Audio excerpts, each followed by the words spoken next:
देख रहे हैं SDN न्यूज, मुद्दे की बात आपके साथ।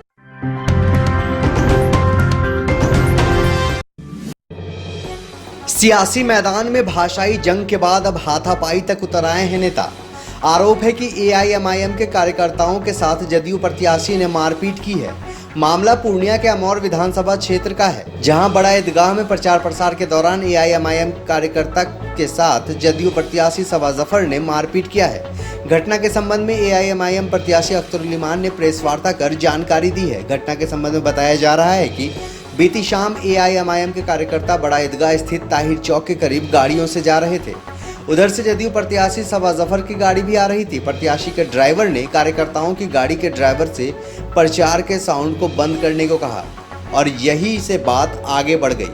झगड़ा और बहस शुरू हो गया। आरोप है कि जदयू प्रत्याशी सबा जफर ने आकर AIMIM के कार्यकर्ता शोएब पर थप्पड़ जड़ दिया। अख्तरुल ने मीडिया के माध्यम से जनता से अपील करते हुए मामले के लिए न्याय की गुहार लगाई है। मामला ये है कि हम यहाँ पर इलेक्शन लड़ने आए हैं। अमौर बैसा के पिछड़ेपन के निदान के खात्मे की हम लड़ाई लड़ रहे हैं। शोषितों, वंचितों, दलितों और अक़लियतों की लड़ाई लड़ने के लिए आए हैं। लेकिन ऐसे नेता जो पिछले कई सालों से इस इलाके के लोगों को गरीब और फटाहाल रखना चाहते हैं और उनको हमारे आने से बड़ी तकलीफ़ पहुँची है और वो लोग हमारे वर्कर्स को डराने और धमकाने लगे हैं। पिछले कई दिनों से सबा जफर साहब के लोग हमारे लोगों को डराने धमकाने लगे। हमारा एक छोटा भाई है वासिद, वो ताहिर चौक के नज़दीक शहबाज साहब के घर में रहता है। आज से 3 दिन पहले गाड़ी भरकर लोग आए वहाँ पर और इनका दरवाज़ा तोड़ने की कोशिश उन लोगों ने की और साथ ही अभद्र शब्दों से उन्होंने वो किया, नवाजा इनको और ये भी कहा कि आगे तुम लोगों को देख लेंगे और वो डराते धमकाते रहे। इसी तरह आधांग में टियरपाड़ा में जो हमारे वर्कर हैं उनको डराया और धमकाया जा रहा है। उनके घरों पर जाकर उनको आइंदा देख लेने की धमकी दी जा रही है। इसी क्रम में कल हम लोग यहाँ हमारी सभा थी कल 2 से 3 और सभा करके लोग बिखर गए। हम लोग टियरपाड़ा की तरफ चल गए। हमारे कुछ कार्यकर्ता यहाँ स्थानीय तौर पर प्रचार प्रसार का काम कर रहे थे। उसमें वासिद हमारा छोटा भाई है वो भी था, शोएब बाबू भी थे, बरबट्टा के रहने वाले मिस्टर बाबू भी थे, ये हमारा सरवेली के ये गुड्डू बाबू जो ड्राइवर हैं बरबट्टा के ये भी थे। इनको गुड्डू को भी मारा पीटा और मिस्टर के साथ भी अभद्र सलूक किया, शोएब बाबू के साथ भी मारपीट किया। और अफसोस इस बात का है कि ये काम अगर कोई आम वर्कर कर लेता तो शायद समझते कि वर्कर और वर्कर में भिड़ंत हो गई है, लेकिन ये काम खुद सबा जफर साहब ने कल किया। तो मैं यहाँ इलेक्शन लड़ने आया हूँ, मैं किसी से लड़ने नहीं आया। मैं ये मामला को, ये बहुत ही गंभीर मामला है कि लोकतंत्र में किसी की आवाज़ दबाई जाए। अगर वो सत्ता पक्ष में है तो इसका मतलब ये नहीं है कि लोगों का गला घोट दे। वो हर तरफ से डराने धमकाने, हमारी सभाओं को विफल करने, हमारी प्रचार और प्रसार की गाड़ियों को तोड़ने फोड़ने की कोशिश। कल उसका तार तोड़ दिया, इंडिकेटर्स तोड़ दिया उसने। मैं इस मामले में, हालांकि कल पुलिस के नौजवान भी वहाँ पर खड़े थे, मैं इस वक्त इस मामले को यहाँ की जनता, अमौर बैसा की जनता के सामने मैं रखना चाह रहा हूँ कि इस वक्त कौन सा धंधा ये हो रहा है, ये कौन सी रंगदारी हो रही है। इस मुल्क की जो रीत दिन ब दिन ख़राब करने वाले लोगों से जिनका रिश्ता नाता है। गुजरात की गुंडागर्दी इसी मुल्क में हुई है, बाबरी मस्जिद को भी लोगों ने इसी मुल्क में तोड़ा है और आज काला कानून CA का लाया जा रहा है। और यहाँ पर जो लोग आवाज़ उठा रहे हैं ऐसे लोगों के ख़िलाफ़, उनको डराया और धमकाया जा रहा है। दबंगई की राजनीति दिखाई जा रही है। गोया ऐसा है कि उनके खिलाफ़ कोई नहीं बोले, कोई डिक्टेटर हो जैसे, गांव का नवाब हो जैसे, इलाके का नवाब हो जैसे, इस तरह का काम ये कर रहे हैं। हम इसकी घोर निंदा करते हैं और यहाँ की अमौर बैसा की जनता से हम कहते हैं कि आपकी अदालत से बड़ी कोई अदालत नहीं है। हम फरियाद करने के लिए आए हैं। सबा जफर साहब को ये दावत भी देते हैं कि सबा जफर साहब मेरे वर्कर को मत धमकाइए। अगर आपको तकलीफ़ है तो मुझसे तकलीफ़ है, मैं अपना दामन फैलाता हूँ। कंकर पत्थर जो फेंकने हो हम पर फेंक दीजिए। मैं इन कंकर पत्थर को लेकर हाजी मुजफ्फर साहब के मज़ार पर जाऊंगा और कहूंगा कि आपकी औलाद ने हमें ये सौगात दिए हैं, ये तोहफा मैं वहां तक पहुंचा दूंगा। और आपसे मैं और जनता से, मैं इस वक्त यहाँ की जनता से मैं इंसाफ की तलब करता हूँ कि आप हमारे साथ इंसाफ कीजिए। इन्हीं लोगों ने इस समाज को हमें से पिछड़ा रखा है, गरीबों को दबाने का काम किया है, उनका शोषण किया है, उनका दोहन किया है, डराया है, धमकाया है, धमका कर वोट लिया है, कभी उसकी ज़बान खोलने नहीं दी है। ऐसे लोगों को ऐसा लगता है कि MIM के आने से उनकी चौधराहट मुतासिर हो जाएगी। तो इस बात से हमें काफ़ी तकलीफ़ है और हम अपनी इस तकलीफ़ के बारे में हम अपनी जनता के सामने में बात रखना चाहते हैं कि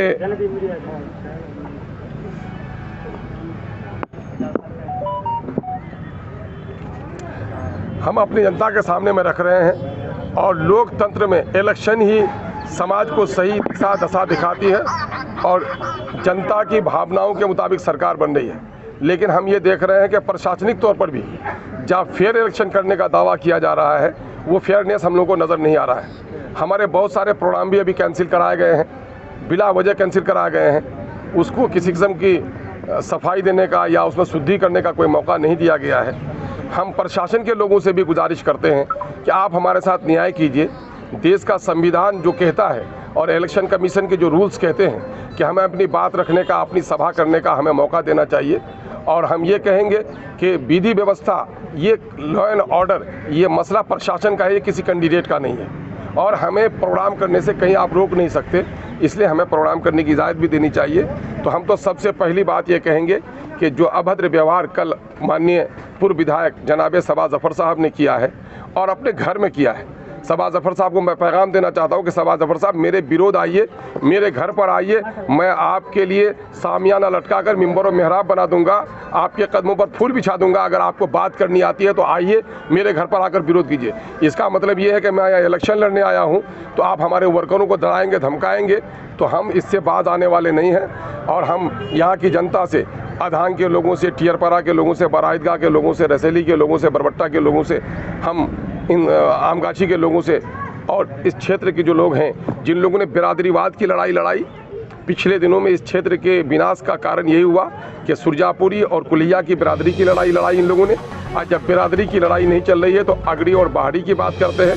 अगड़ी और बाहड़ी की बात भी कर जब लोगों ने ठुकरा दी है तो अपने गाँव में ही आज उनको स्थान नहीं मिल रहा है, तो गाँव के लोगों को मारपीट कर रहे हैं, डरा धमका रहे हैं और हमारे प्रचार और प्रसार पर वो नाजायज़ तौर पर पाबंदी लगाने की नापाक कोशिश कर रहे हैं। हमने अब की बार जनता के सामने हमें अपनी दावेदारी पेश की है और जनता से हमने इंसाफ की तलब की है। हम उम्मीद करते हैं कि हमारे ये लोग जो अपनी गलत हरकतों से बाज आएंगे और यहाँ की जनता गलत करने वालों को सजा देगी और हमारे साथ ज़रूर इंसाफ करेगी। हमारे साथ इंसाफ मेरे साथ नहीं है बल्कि यहाँ की नस्लों के साथ, अमोर पैसा की मजलूमी के साथ इंसाफ का मामला। सुप्रीम कोर्ट के मुंशी हैं ये और इनको मारा पीटा गया। ये बेचारा गुड्डू, ये बेचारा ड्राइवर है, बेचारा गरीब, और इसको कहाँ घर हुआ जी तुम्हारा? बनगावा घर हुआ। इस बेचारे को मारा पीटा गया है। ये मिस्टर हमारा, ये वर्कर है, इनको मारा पीटा गया है। इन बच्चों का क्या कसूर था? अगर कुछ भी कसूर है तो हमारा कसूर है। कंकर पत्थर फेंको तो हम पर फेंको भाई। हमारे वर्करों को, इन गरीबों को, अपने पड़ोसियों को क्यों जुल्म कर रहे हो? हम यही बात सबा जफ़र साहब को कहना चाहते हैं और यहाँ की जनता तक ये पैगाम पहुँचाना चाहते हैं कि हम पर जो जुल्म हुआ है इसका इंसाफ आप कीजिए। सर, लिखित में कोई शिकायत भी की गई? हम लोगों ने आज यही कहा कि हम सबसे बड़ी अदालत जनता की अदालत को समझते हैं। हम अपनी जनता के सामने में आज अपनी शिकायत पेश कर रहे हैं। प्रशासनिक तौर पर कोई कार्रवाई? प्रशासनिक तौर पर हम सोचेंगे, उसके सिलसिले में काम करेंगे। हम जनता सबसे बड़ी इंसाफ की घड़ी है। ये तो प्रशासनिक तौर पर रोकथाम का मामला हो सकता है, लेकिन जनता को ऐसे चरित्र के लोगों के लिए 5 साल का इंसाफ करना चाहिए। हम अपनी जनता के सामने अपनी फरियाद रखेंगे। आगे फिर संहिता का ये उल्लंघन है तो इसमें आपको रिपोर्ट करानी चाहिए क्या? यकीनन है कि हम हमारे वो जो लीगल सेल है उस मामले को देख रहा है। पुलिस की निगरानी और सोमोटो कर सकती है ना, तो सोमोटो भी, जैसा कि मुझे खबर मिली कि पुलिस भी थी तो सोमोटो भी कर सकती है। हमारी लीगल टीम इस मामले को देख रही है, लेकिन चूंकि इस वक्त मैदान में हूँ, मैं मसरूफ़ हूँ, मेरी फुर्सत उतनी नहीं है, तो मैंने चाहा कि अपने दर्द को मैं अपनी जनता के सामने में पेश कर दूँ। अभी आपने बोला कि जिस तरह से हम लोगों ने तो ऑफिसर से इसकी शिकायत की है।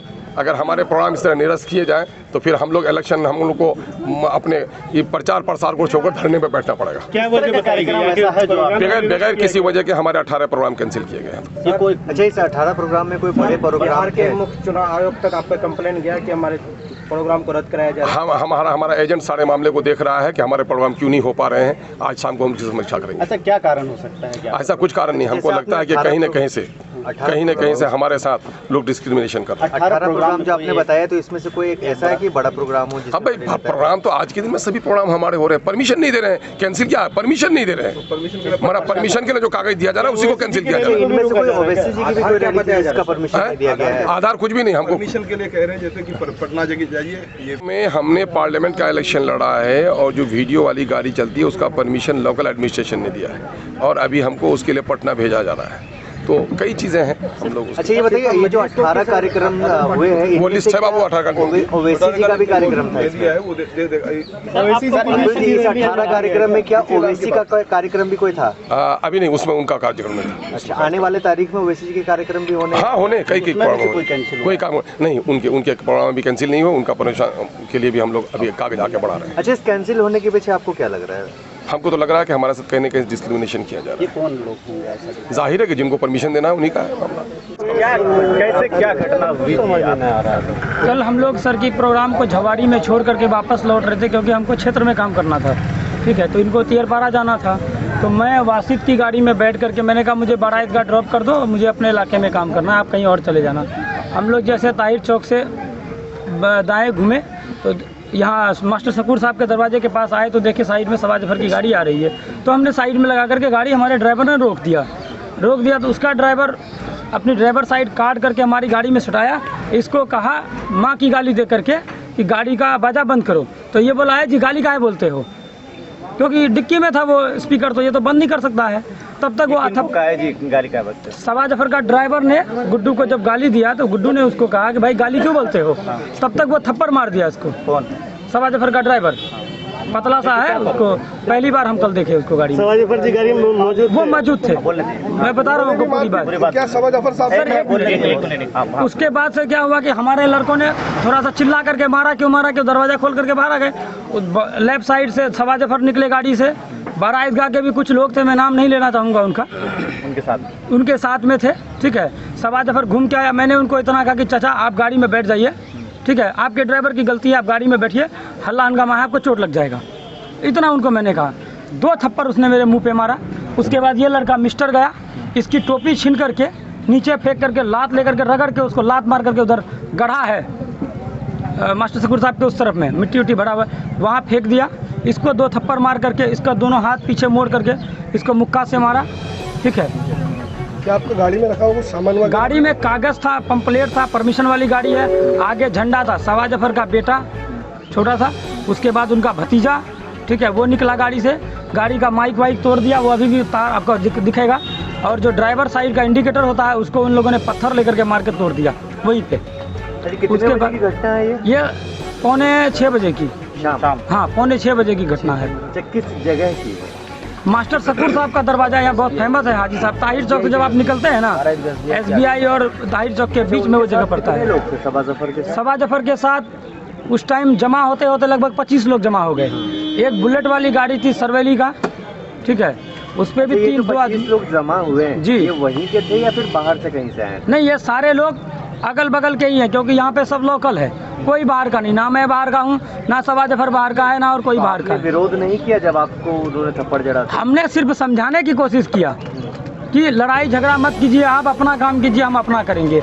मेरे साथ बाउंसर भी था, मैंने उसको पकड़ लिया, मैंने कहा भाई लड़ाई नहीं करना है।